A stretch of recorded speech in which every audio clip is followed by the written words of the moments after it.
পারে তাহলে সে আসলে পুরোই ইরেলিভেন্ট হয়ে যাবে পুরো সিস্টেম থেকে। আর এখানেই আসলে মাননীয় আইসিটি উপদেষ্টা সজীব ওয়াজেদ জয় ভাই গত 10 বছর ধরে বলছেন যে artificial intelligence, microchip designing, cyber security, robotics, এই বিষয়গুলো সম্পর্কে যদি আমাদের সক্ষমতা তৈরি করতে না পারি তাহলে কিন্তু আসলে শ্রমনির্ভর অর্থনীতির উপরে দাঁড়িয়ে খুব বেশি দিন আমরা নিশ্চিন্ত থাকতে পারবো না। আর সেই কারণেই আমরা জামিল আজহার ভাইয়ের যে আইডিয়া আমাকে কয়েক মাস আগে, 6 মাস আগে দিয়েছিলেন, যে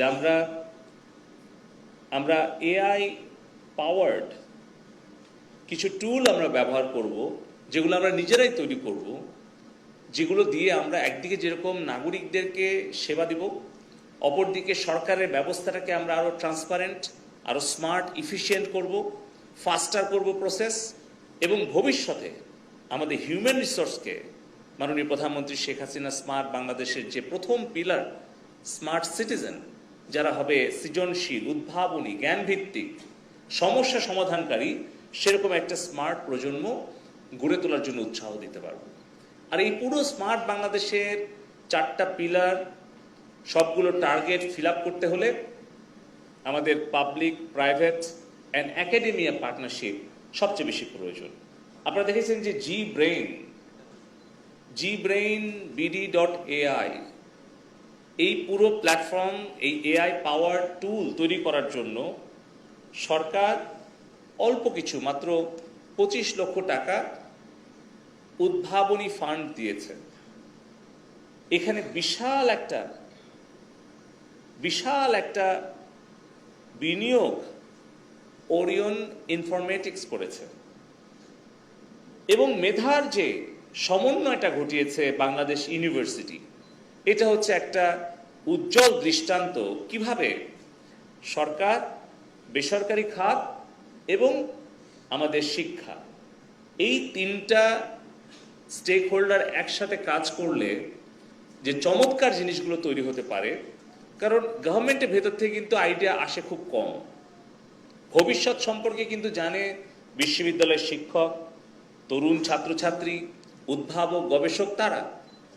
আমরা আজকে হয়তো চ্যাট জিপিটি, ওপেন এআই এর 2টা প্রোডাক্ট ব্যবহার করছি, কিন্তু আমরা কি জানি যে এখন স্ট্যানফোর্ড কিংবা ইউসি বার্কলে, এমআইটি, হার্ভার্ড, অক্সফোর্ড, ক্যামব্রিজে তাদের ল্যাবরেটরিতে কোন পর্যায়ের এআই নিয়ে তারা গবেষণা করছে? আমরা কিন্তু জানি না। 10 বছর আগে যখন এআই নিয়ে কোনো লেকচার আমরা শুনতাম, কোনো প্রেজেন্টেশন বা ফিউচার কোনো একটা প্রেডিকশন আমরা শুনতাম, আমরা অনেকে হাসতাম, অনেকে সন্দেহ করতাম, অনেকে অবিশ্বাস করতাম, যেটা হয়তো আমাদের লাইফ টাইমে আমরা দেখে যেতে পারবো না, হলেও 50 বছর পরে হবে। কিন্তু 10 বছর আগের অনুমান আজকে কিন্তু বাস্তবতায় পরিণত হয়েছে, এবং এটার জন্য সিলিকন ভ্যালিতে যেতে হচ্ছে না। আজকে আইসিটি টাওয়ারের আগারগাঁওতে আমাদের দেশের ডেভেলপাররা, তারা কিন্তু চ্যাট জিপিটি তৈরি করছে। আমাদের এখানে আমরা কনস্টিটিউশন জিপিটি একটা পাইলট শুরু করেছিলাম, ভুল ত্রুটি থাকতে পারে, প্রসেস হয়তো স্লো হতে পারে, কিন্তু আমাদের গর্ব যে আমাদের দেশের মেধাবী ছাত্রছাত্রী এবং ডেভেলপাররা, তারা কিন্তু এটা তৈরি করেছে। আমরা বাজেট জিপিটি তৈরি করেছিলাম, বাজেট বক্তব্যেও মাননীয় প্রধানমন্ত্রীর সামনে সংসদে আমি তুলে ধরেছিলাম। অন্ততপক্ষে এখন আমাদের সাংবাদিক বন্ধুগণ, কোনো ছাত্রছাত্রী যে কোনো জায়গা থেকে বিশ্বের যদি বাংলাদেশের বাজেট সম্পর্কে জানতে চায়, বাজেট কত, হ্যাঁ আপনারা বলবেন সার্চ ইঞ্জিন তো আছে, একটু আগে জামিল ভাই সেটা ব্যাখ্যা দিয়েছেন। সার্চ ইঞ্জিন কি ওয়ার্ডের উপরে ভিত্তি করে এটা খুঁজে বের করে আপনাকে রেজাল্ট দেয়, এবং অ্যাভেলেবল যে তথ্যপাত্র আছে সেগুলোকে সোর্সিং করে। কিন্তু আমাদের যে জেনারেটিভ প্রেডিক্টিভ ট্রান্সফর্মার, যেটা কনস্টিটিউশন জিপিটি কিংবা বাজেট জিপিটি, তারা কিন্তু নিজেরাই এটাকে প্রেডিক্ট করে, তারপরে সার্চ করে, তারপর অর্গানাইজ করে, তারপর কিন্তু রেজাল্টটা জেনারেট করে আপনাকে দেয়। এই যে জেনারেটিভ পাওয়ারটা, এটা যত বেশি প্রসেসিং পাওয়ার আমরা পাবো, আমাদের জিপিইউ ইতিমধ্যে আমরা ন্যাশনাল ডেটা সেন্টারে আমরা সেট আপ করেছি। আমাদের এখানে বাংলাদেশ কম্পিউটার কাউন্সিলের একদল ছেলে মেয়ে কাজ করছে, মেধাবী ছেলে মেয়ে। এখন আমরা ফিউচারে ক্লাউডে চলে যাচ্ছি। ইতিমধ্যে আমরা ওরাকলের গভর্নমেন্ট ক্লাউড নিয়েছি, কিন্তু ওরাকল আমাদের প্রেমিসেসে কিন্তু আমরা সেট আপ করেছি। অর্থাৎ যেই ধরনের সেবা নিতে আগে সিঙ্গাপুরে আমাদের তথ্য হোস্ট করতে হতো, সেই একই ধরনের কিন্তু বিশ্বমানের ক্লাউড এখন আমাদের নিজস্ব টিয়ার 4 ডেটা সেন্টারে আমরা সেট আপ করেছি। আমাদের ন্যাশনাল ডেটা সেন্টারে এখন আমাদের এই gbrainbd.ai আমরা এটা মাইগ্রেট করে পাইলটে ডেভেলপ করেছি আমরা মাইক্রোসফট অ্যাজিওরে, কিন্তু আমরা এটা মাইগ্রেশন শুরু করছি। অল্প কিছুদিনের মধ্যেই আমরা এটা ট্রান্সফার করে সম্পূর্ণ জিব্রেইন আমাদের ন্যাশনাল ডেটা সেন্টারে আমরা হোস্ট করব, আমরা প্রসেস করব, আমরা ডেভেলপ করব। ফার্দার আপগ্রেডেশন, গতকালকে আমাদের স্মার্ট বাংলাদেশ টাস্ক ফোর্সের এক্সিকিউটিভ কমিটির 4র্থ সভায় মাননীয় আইসিটি উপদেষ্টা মহোদয় আমাদেরকে নির্দেশনা দিয়েছেন। আপনারা জানেন যে গত মে মাসে আমরা আমাদের বিসিসির তৈরি করা, যেটা আসলে করোনার মধ্যে প্রয়োজন ছিল, আমাদের একটা ভিডিও কনফারেন্সিং অ্যাপ্লিকেশন তৈরি করা, যাতে জুম কিংবা আপনার ওয়েবএক্স অথবা আপনার স্কাইপ,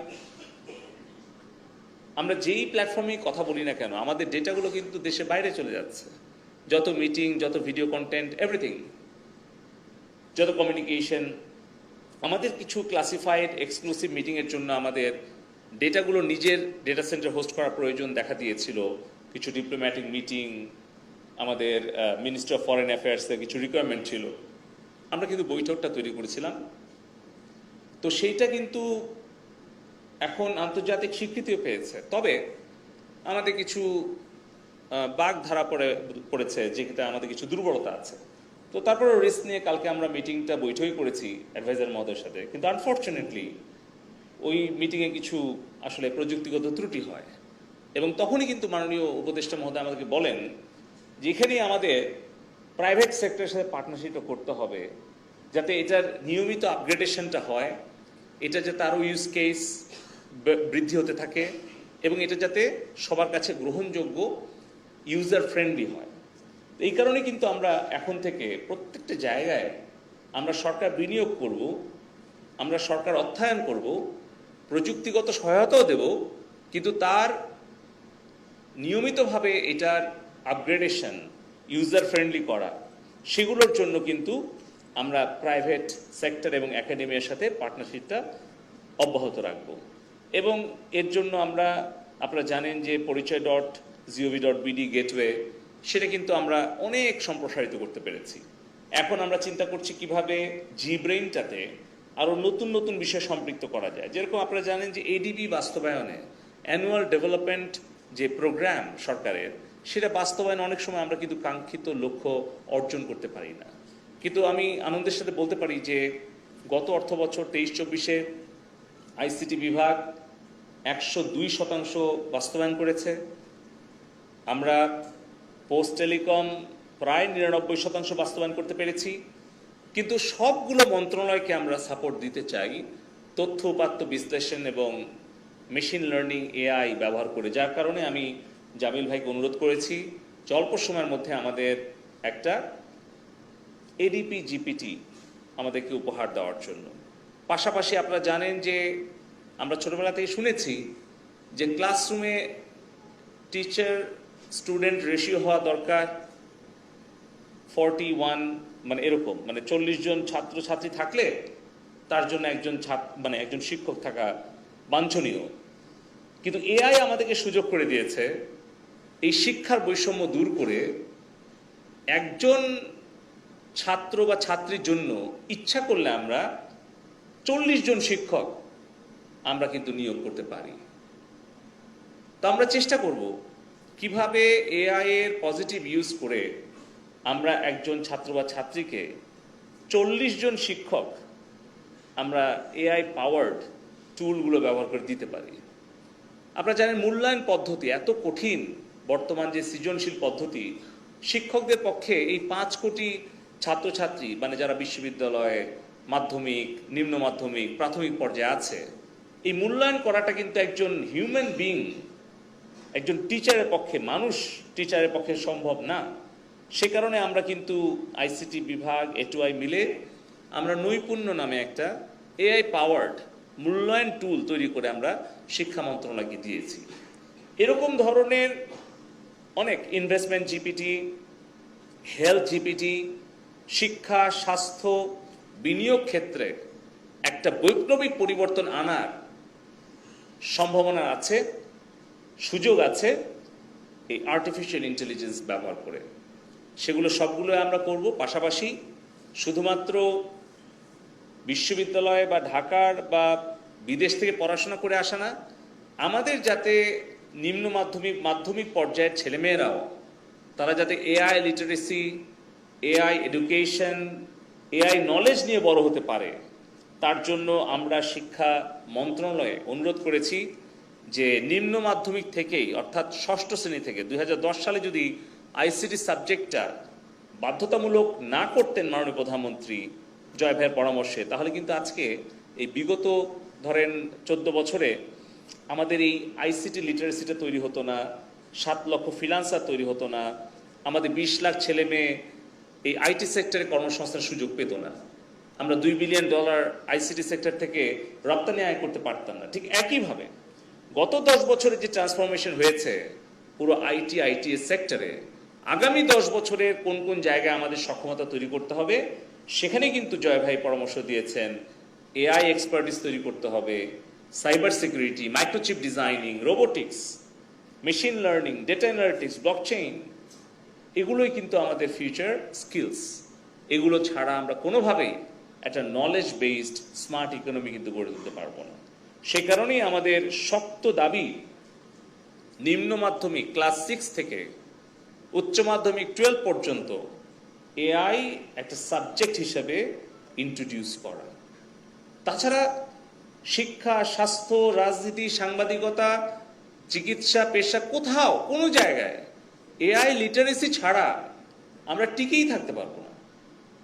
এআই আমাদেরকে জানতে হবে এবং পাশাপাশি আমরা এআই এর ঝুঁকিটা যাতে মোকাবেলা করতে পারি তার জন্য এআই পলিসি ইতিমধ্যে আমরা প্রণয়ন করেছি, ক্যাবিনেটে উত্থাপন করব এবং আইনমন্ত্রী মহোদয়ের নির্দেশনায় আমরা এর আগে বেশ কয়েকটা অংশীজন সভা করেছি এবং আমাদের এজ প্রজেক্টে পলিসি অ্যাডভাইজার প্রকৌশলী আব্দুল বারী সে একটা আউটলাইন তৈরি করেছে, আমরা এটাও প্রেজেন্ট করেছি সাংবাদিক বন্ধুদের সামনে। আমরা আশা করছি সেপ্টেম্বরের মধ্যে আমরা একটা খসড়া এআই ল আমরা তৈরি করতে পারবো, যেটা একদিকে যেরকম এআই এর সবচেয়ে উত্তম ব্যবহার নিশ্চিত করা সম্ভব হবে, অপরদিকে এআই এর ঝুঁকিটাও মোকাবেলা করা সম্ভব হবে। তা আমি ধন্যবাদ দেই বাংলাদেশ ইউনিভার্সিটিকেও, কারণ আমি তাইফকে দেখতে পাচ্ছি 2014 সালে বাংলাদেশ ইউনিভার্সিটি তাইফ আমাকে দাওয়াত করেছিল তাদের প্রথম বাংলাদেশে আনা 3D প্রিন্টার উদ্বোধনের জন্য। আসলে বাংলাদেশ ইউনিভার্সিটির এই যে ভিশনারি লিডারশিপ বারবার কিন্তু বাংলাদেশকে ডিসরাপটিভ টেকনোলজিজের সাথে পরিচয় করিয়ে দিয়েছে। তো আমি আবারও জামিল আজহার ভাইকে ধন্যবাদ জানাই, ওরিয়ন ইনফরমেটিক্স, বাংলাদেশ ইউনিভার্সিটি এবং বাংলাদেশ কম্পিউটার কাউন্সিল, আইডিয়া প্রজেক্টের পিডি আনোয়ার হোসেন, তাকেও ধন্যবাদ যে আমাদের যে এন্টারপ্রেনিউর সাপ্লাই চেইন তৈরি করা, তার জন্য কিন্তু আমাদের একটি একাডেমি আমরা প্রতিষ্ঠা করেছি, ইনোভেশন ডিজাইন এন্টারপ্রেনিউরশিপ একাডেমি। এবং নলেজ বেসড স্মার্ট লিডার্স তৈরি করার জন্য আমাদের যে পদ্মা সেতু পার হয়ে 70 একর জায়গায় আমরা Sheikh Hasina institute of frontier technologies, যেটা আমাদের সংক্ষেপে আমরা বলছি SHIFT, মানে শিফট। এই যে পুরো পৃথিবীর একটা অর্থনৈতিক এবং সামাজিক শিফট হতে যাচ্ছে আগামী 15 থেকে 20 বছরে, আর ফ্রন্টিয়ার টেকনোলজিস আপনারা জানেন যে 10 থেকে 15 বছরে যে টেকনোলজিগুলো সোশিও ইকোনমিক্যাল চেঞ্জ করে, সেটাকেই প্রাধান্য দিয়ে আমরা এই SHIFT শিফট আমরা ডিজাইন করেছি, যেটার ল্যান্ড ডেভেলপমেন্ট হয়ে গেছে, রিসার্চ বেসড, একেবারে প্রজেক্ট বেসড, ফ্লিপড ক্লাস এবং ভিন্ন ভিন্ন ধরনের নতুন ধরনের একটা নলেজ ইকোসিস্টেম তৈরি করার জন্য আমরা ওখানে প্রথমে ক্লাস 6 থেকে 12 শুরু করব পরে আমাদের বিভিন্ন বিশ্ববিদ্যালয়ের সাথে কোলাবোরেশন, দেশি বিদেশি গবেষক, উদ্ভাবক সকলের কোলাবোরেশনের মাধ্যমে একটা লাইফ লং লার্নিং সিস্টেম আমরা ওই 70 একর জায়গায় করব, যেটা আমাদের প্রাণপ্রিয় নেত্রীর নামে আমরা করেছি, Sheikh Hasina institute of frontier technology, যেটাকে শিফট আমরা বলছি। যেখানে একজন 13 বছরের কিশোরী, সেও যে রোবোটিক্স শিখবে, যার প্যাশন আছে, আবার একজন 60 বছরের বৃদ্ধ কিংবা মধ্যবয়সী, এখন তো 60 বছরে কেউ বুড়া হয় না, কারণ এখন তো দেখি যে 80-90, হ্যাঁ হয়তো আরও 120 বছরও হয়তো আমরা সামনে খুব সুস্থভাবে বাঁচতে দেখব। তো সেই একজন রিটায়ার্ড পারসন, সেও হয়তো মনে করবে যে না, আমি তো ল পড়েছি কিংবা আমি অ্যাডমিনিস্ট্রেশনে ছিলাম, এখন আমার এআই নিয়ে খুব আগ্রহ, আমি একটু জানতে চাই, 6 মাসে একটা কোর্স করতে চাই, সেও যে ওখানে সুযোগটা পাবে। সো এই ধরনের একটা ফিউচারিস্টিক রিয়েলিস্টিক একটা স্মার্ট অ্যাপ্রোচ নিয়ে আমরা শিফট ডিজাইন করছি। আশা করছি 28 সালের মধ্যে আমরা এটি একদম ফাংশনাল করতে পারবো, যেখান থেকে আসলে 41 সালের ফিউচার লিডাররা বের হবে, যারা বিশ্বকে নতুন নতুন কিছু উপহার দেবে। তা আমার বক্তব্য দীর্ঘক্ষণ মনোযোগ দিয়ে আপনারা শুনেছেন, তার জন্য কৃতজ্ঞতা প্রকাশ করে আমার বক্তব্য এখানেই শেষ করছি। আশা করছি যে এই যে gbrainbd.ai, এটা আমরা 3টা জিপিটি দিয়ে যাত্রা শুরু করলাম, কিন্তু ধীরে ধীরে আমরা প্রয়োজনীয়তার তাগিদে আমাদের সেবাগুলো আরও বাড়াতে থাকবো। আমার একটা ব্যক্তিগত অনুমান, আমি জানি না সঠিক কিনা, হয়তো জামিল ভাই ভালো বলতে পারবেন, বর্তমানে যে ওয়েবসাইটের ধারণা বা বর্তমানে যে সার্চ ইঞ্জিনের ধারণা, আগে হয়তো আমরা সার্চ ইঞ্জিন খুব একটা ব্যবহার করতাম না, কিন্তু গুগল এখন আমাদের কিন্তু রেগুলার পার্ট অফ লাইফ হয়ে গেছে, তাই না? যে কোনো কিছু হলেই গুগল করে দেখি কি হচ্ছে, কি জানার দরকার। আমার ধারণা যে খুব অদূর ভবিষ্যতে সার্চ ইঞ্জিনের জায়গাটা আসলে জিপিটি এআই দখল করে নেবে। তো যেটা ভবিষ্যতে হবেই 5 বছর বা 10 বছর পরে, সেটা অবশ্যই বাংলাদেশে আমরা আজকেই করতে চাই। আমাদের স্মার্ট বাংলাদেশের ভবিষ্যৎ প্রজন্মের কাছে আমরা উপহার দিতে চাই। তো সবাইকে আবারও ধন্যবাদ দিয়ে